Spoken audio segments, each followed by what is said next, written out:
the 16th President of the United States. Just before he was inaugurated, several of the southern states seceded from the Union.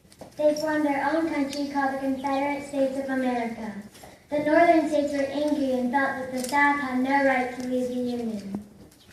Abraham Lincoln faced a horrible problem as a leader of our nation at that time. Our country was divided on the issue of slavery. The South supported slavery, the North did not. After Abraham Lincoln knew something had to be done in order to save our country from dividing. He tried to come up with peaceful solutions, but to no avail. On April 12, 1861, the Confederate Army fired on Fort Sumter in South Carolina and the Civil War began.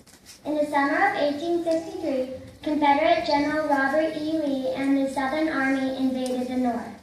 He felt that if the Confederate Army invaded the larger cities in the North, then perhaps more people would want peace.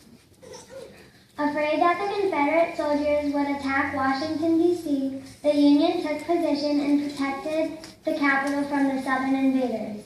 Lee was not planning on invading Washington, D.C., but rather Pennsylvania. After threatening the state's capital, Harrisburg, Lee moved his troops to Gettysburg.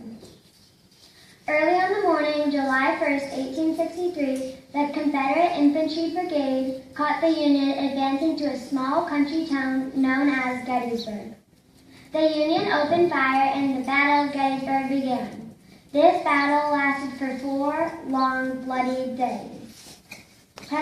President Lincoln, after much writing and rewriting between the governors of many states, it was decided that Gettysburg would be the site of a new cemetery called the Soldiers' National Cemetery. President Lincoln was asked to give a speech at the dedication of this cemetery. Since the Civil War was still going on, it was very difficult for Lincoln to get away from Washington, D.C., but he knew how important this dedication would be to the country. After much writing and rewriting, he had written a speech on 2 pieces of lined paper that was only 268 words long. Before President Lincoln took his place on the podium, Mr. Everett of Massachusetts, one of the most important speakers of that time, spoke for nearly 2 hours.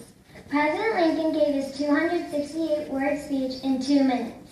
Days after the ceremony, President Lincoln received a complimentary letter from Mr. Everett admiring his ability to say so profoundly in 2 minutes that which it took him 2 hours. The Gettysburg Address has become the most famous speech in our history. And now, the 5th grade class would like to present the Gettysburg Address by Abraham. 407 years ago, our fathers brought forth upon this continent a new nation, conceived in liberty and dedicated to the proposition that all men are created equal. Now we are engaged in a great civil war, testing whether that nation, or any nation, so conceived and so dedicated, can long endure. We are met on a great battlefield of that war. We have come to dedicate a portion of that field as a final resting place for those who here gave their lives, that that nation might live. It is altogether fitting and proper that we should do this. But in a larger sense, we cannot dedicate, we cannot little note, nor long remember what we say here, but it can never forget what they did here. It is for us, the living rather, to be dedicated here to the unfinished work, which they who fought here have thus far so nobly advanced. It is rather for us to be here dedicated to the great task remaining before us, that from these honored dead we may take increased devotion to that cause for which they gave the last full measure of devotion.